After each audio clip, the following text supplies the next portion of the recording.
Hoje eu vou te revelar 10 crenças espirituais que te afastam da sua verdadeira evolução. Elas têm um rótulo místico espiritualizado, mas que na verdade sabotam o seu processo nessa encarnação. A primeira delas é que para ser mais espiritual você precisa negar o material.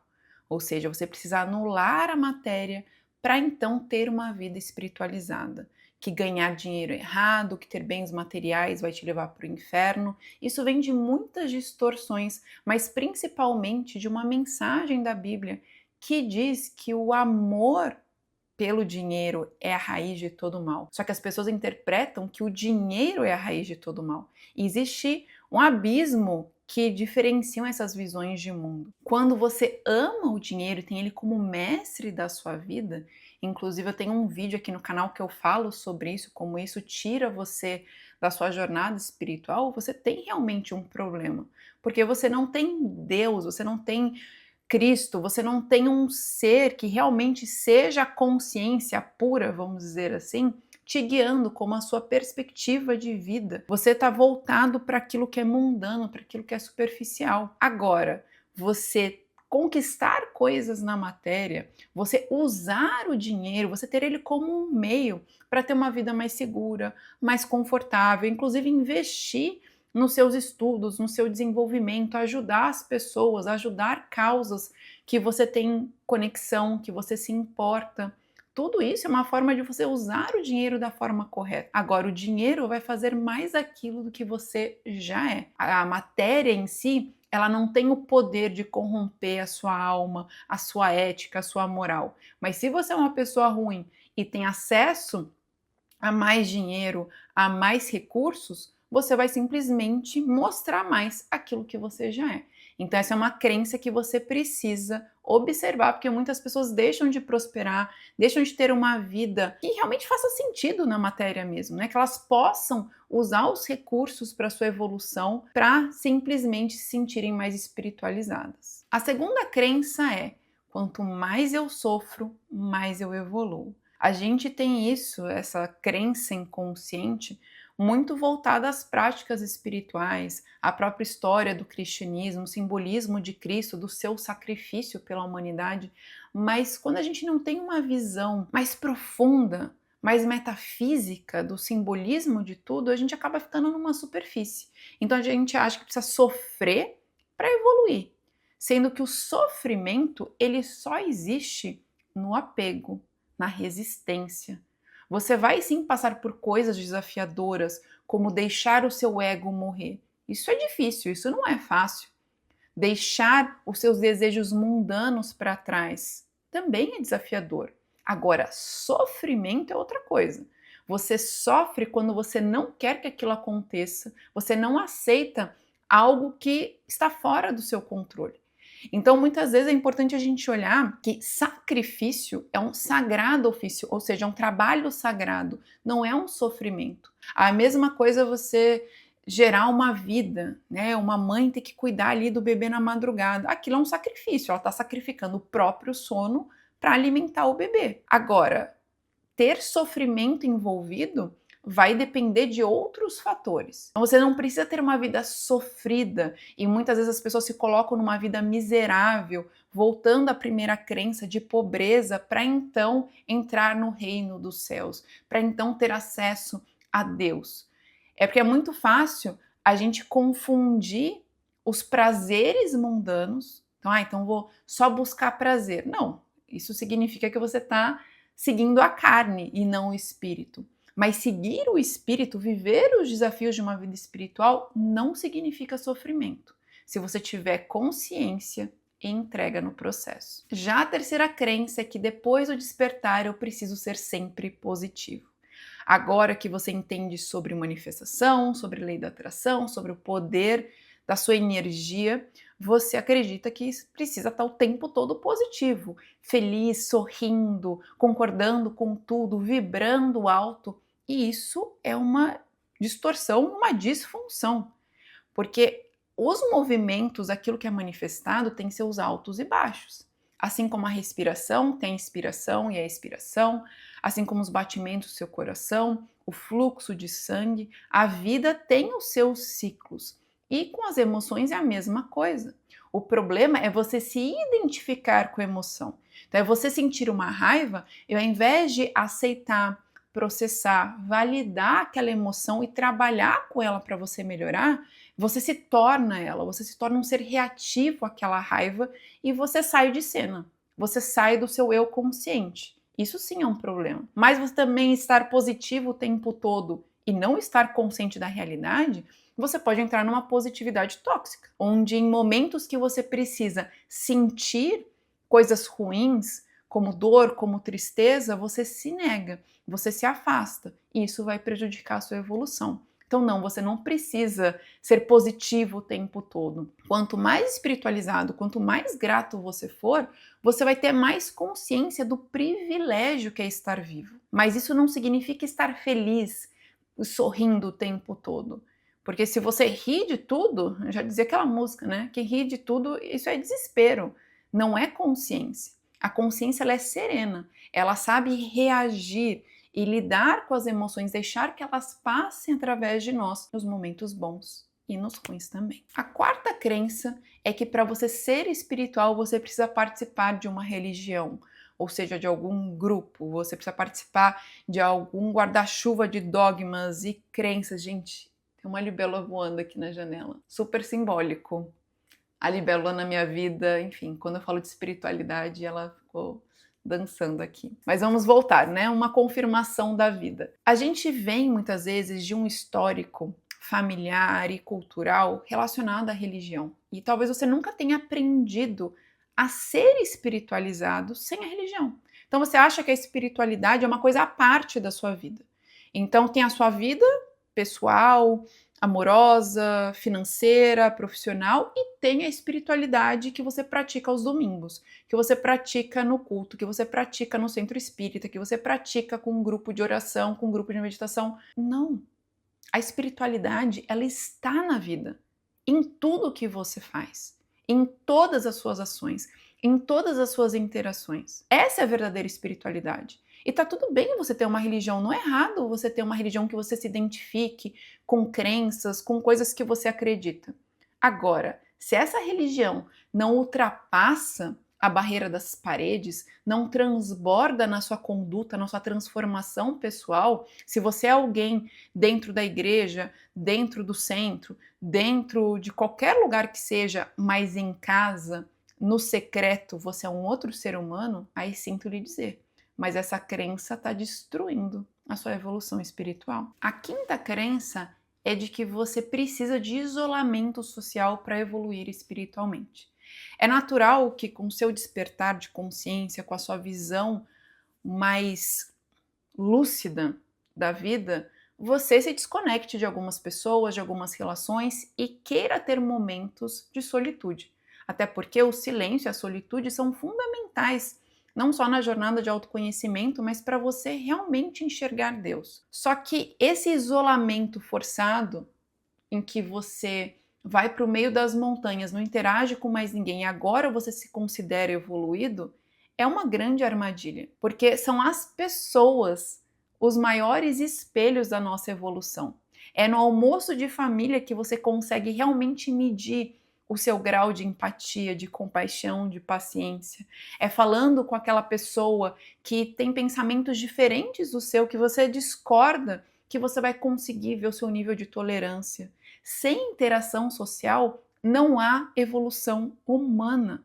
Você foi feito para interagir com outras pessoas, não só pessoas que concordam com tudo que você fala, mas pessoas que te desafiam, pessoas que trazem questionamentos, pessoas que fazem você refletir sobre as suas escolhas e crenças de vida. Isso sim faz a gente evoluir. É muito fácil a gente estar calmo no meio da natureza, mas será que essa calma se sustenta nas interações pessoais? A sexta crença é quando você acredita que se você está tendo uma crise, é sinal que você não evoluiu.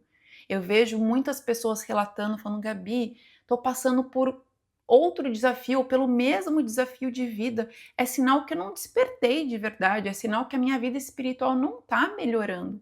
sendo que a evolução ela acontece como uma espiral. Ou seja, você vai passar pelas mesmas questões, só que uma escala acima. Você vai vivenciar os mesmos gatilhos, as mesmas situações se apresentando para que você realmente teste e pratique a teoria. Porque é muito fácil a gente ler livros, a gente assistir vídeos aqui sobre conceitos espirituais. A questão da vida espiritual é a prática, é a conduta, é a transformação do ser, é quem você realmente é e não só quem você está. E isso é tão profundo que faz com que você tenha mais compaixão por si, com que a cada crise, vamos supor, eu já falei muitas vezes da minha cura da ansiedade e da síndrome do pânico. Caso um dia eu tenha uma crise, eu não vou me sentir uma farsa. Não vou achar que tudo que eu vivi foi uma mentira, porque eu testemunhei a cura. Se eu tiver que passar por uma crise emocional de novo, é sinal que tem algo sendo revelado para mim que estava oculto.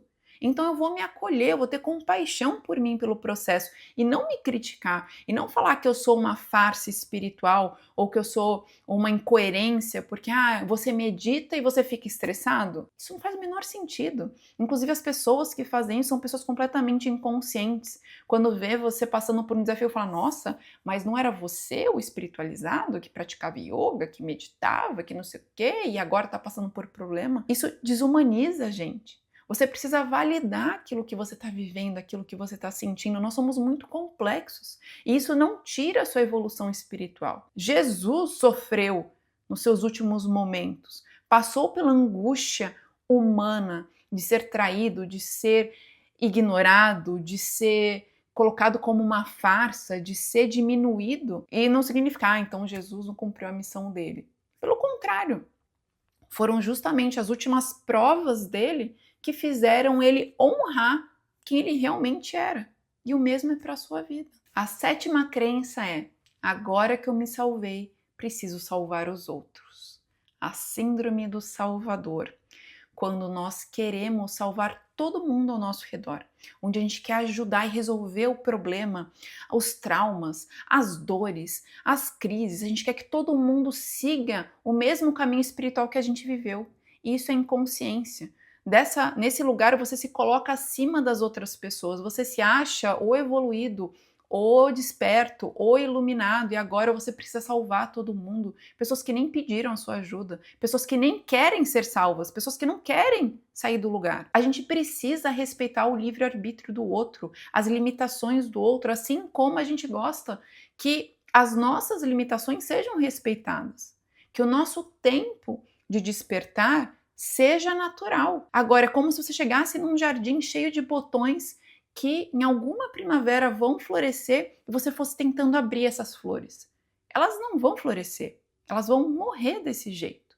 Então para de querer ser o salvador, ou evoluidão, o que já sabe, tem acesso à verdade absoluta e se sente superior aos outros. Essa crença vai destruir você e tirar do outro a escolha, a capacidade do próprio despertar. A oitava crença de que você precisa de um guru, de um mestre externo para evoluir. Quantas pessoas deixam na mão de outros seres humanos a sua responsabilidade evolutiva? Onde você acredita que você precisa adorar uma pessoa, adorar uma estátua, adorar uma entidade, seja alguém encarnado ou não, para então ter acesso à sua evolução. Jesus veio quebrar tudo isso, inclusive as pessoas criam uma distorção enorme, porque Cristo veio mostrar ser o caminho para como as pessoas devem trilhar. E não, olha, eu vim aqui fazer por vocês. Não, eu sou o caminho. O caminho ele é percorrido, ele precisa ser caminhado. Eu estou mostrando para vocês como que é a conduta do amor incondicional, como que vocês saem desse ciclo ilusório do ego, como que vocês nascem para o espírito e morrem para toda essa ilusão. Eu fui o caminho. Agora você precisa caminhar. Agora as pessoas falam, não, agora Jesus me salvou, então não preciso fazer nada. Jesus morreu pelos meus pecados, então pronto, agora eu estou salvo pela eternidade. Não só isso é completamente distorcido, mas a visão de outros mestres. É você colocar a responsabilidade da sua evolução, da sua melhoria enquanto indivíduo na mão de outra pessoa. É você tirar de si, deixar morrer o seu poder pessoal e colocar na mão de alguém.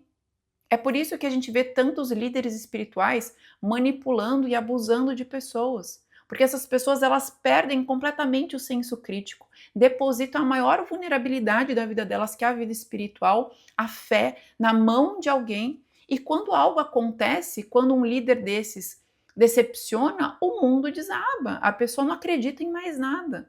É porque ela depositou a fé dela no lugar errado. Mesmo que você tenha uma religião, você não tem que depositar a sua fé naquela pessoa, naquele líder. Ele é um representante, ele é sujeito a falhas porque ele é um ser humano. É a mesma coisa a Gabi. Talvez você goste das coisas que eu ensine, tenha afinidade, seja meu aluno, mas não significa que eu sou um ser humano perfeito ou iluminado. Eu sou um ser humano que comete falhas diárias assim como você. Mas se você me coloca nesse pedestal e, nossa, a Gabi pode resolver e responder aos meus problemas e eu não, significa que você não entendeu nada do que eu ensino aqui. Porque o que eu te ensino é você olhar para si, resgatar a sua força e trilhar o seu próprio caminho. O mestre, o professor, o guru, ele tem que só iluminar. Ele foi aquele que andou primeiro. Ele mostrou o caminho das pedras, mas quem tem que andar por ele agora é você. A mesma coisa Cristo. Cristo é a minha maior referência. É para ele que eu olho. Quem ele foi, quem ele quer que eu seja em todos os aspectos da minha vida. Não significa que eu quero que ele me transforme de fora para dentro, mas sim que ele me mostre aquilo que eu posso fazer agora para me tornar cada vez mais semelhante a ele. E menos comigo mesma, menos com o meu ego. A nona crença é de que quem não acredita no invisível é menos consciente, é menos evoluído. Ou seja, pessoas que não têm as mesmas crenças espirituais que você são pessoas inferiores. Eu já contei aqui o meu relato pessoal de quando eu passei pelo meu despertar e assim como a maioria das pessoas, fiquei imersa nesse tema e fazendo curso, imersão e tudo que eu pudesse fazer de técnica espiritual. E eu queria que meu marido fizesse junto, os mesmos cursos, as mesmas coisas, usasse os mesmos cristais, até que eu percebi que, pera, ele já tinha muitas coisas que eu não tinha, de paciência, de ser uma pessoa disciplinada, de ser uma pessoa respeitosa, de ser uma pessoa correta, que tira uma coisa da prateleira do mercado e se não quer, volta lá e coloca no lugar. Hoje nós somos muito mais alinhados espiritualmente falando, mas era uma época que ele era muito mais desconectado com esses temas, muito mais racional, mas mesmo assim era uma pessoa muito boa. Então não adianta você ter o rótulo de que pertence a alguma religião, de que fez alguma iniciação, se o seu coração é corrompido. Então para de julgar o livro pela capa. Para de condenar e julgar as pessoas como pessoas que vão para o inferno ou pessoas ruins, porque tem muito ateu, pessoas que não acreditam com a mente, mas que são genuinamente boas. São pessoas que são caridosas, são pessoas que são generosas, são pessoas que têm um coração bom. E é isso que você precisa olhar. É o coração, não é o rótulo, não é o nome, mas sim a essência daquele indivíduo. Já a décima e última crença espiritual é de que a espiritualidade está fora, seja através de rituais, de produtos, de técnicas, de símbolos, de rituais, de seres. É você acreditar que para você viver a sua espiritualidade, você precisa de algo que está fora. Você precisa comprar um cristal novo, você precisa comprar um, sei lá, um card de tarô, você precisa de uma roupa, você precisa de um terço, sendo que a verdadeira espiritualidade, mais uma vez, habita em você. Você é uma extensão de Deus. A sua alma é como se fosse um raio do sol central, que é a fonte da vida, que é Deus em si. Então, quando a gente percebe isso e começa a limpar toda a sujeira que nos afasta dessa verdade, tudo aquilo que está bloqueando Deus agir através de nós, através da nossa bondade, através das nossas palavras, através dos nossos atos, através dos nossos pensamentos, a gente começa a ver que tem muita coisa que é só ruído, que é só excesso, que não é nem cereja do bolo, que é só um monte de cacareco. E eu acho que é um movimento natural. Eu tive uma época que eu não saía sem estar com o umbigo tampado, com cristal no bolso, com o ritual e a oração X antes de sair de casa, com banho de erva no dia tal da semana. E eu entendo essa fase, mas em algum momento ela precisa passar. Todos esses rituais e símbolos, mais uma vez, estão colocando fora a sua responsabilidade. É como se algo de fora fosse te salvar e não você mesmo. É como se você fosse dependente de algo material para viver o espiritual. E isso não faz sentido, porque quando você se torna prisioneiro dessas coisas e não consegue realmente ser uma extensão da espiritualidade, uma extensão do amor divino, você não vai para um próximo nível. Então vai chegar um momento que você vai perceber diante dos seus olhos a quantidade de excesso que está aí mascarando e colocando nomes e tons espirituais que você não precisa. E tá tudo bem se você estiver nessa fase, mas não acredita que esse é o caminho final. Em algum momento você vai ver que tem algo a mais que sempre existiu e existirá dentro de você. Agora me conta aqui nos comentários se tem outra crença espiritual que você acreditou por muito tempo e que te afastou da sua verdade, ou qual dessas 10 aqui que eu mencionei foi a mais impactante, a que mais mexeu com você e você vai olhar para trabalhar. É uma honra estar aqui compartilhando esses conteúdos com vocês. Peço que em troca você dê o seu feedback, seja até um comentário de algo que você discorde. Eu só quero saber realmente a energia que está aí do outro lado. Pode ser através de um like, pode ser compartilhando esse vídeo, seguindo aqui o canal, mas de uma forma que eu realmente veja e sinta se esse conteúdo faz sentido para você. A gente se vê semana que vem em um próximo vídeo. Fique com Deus.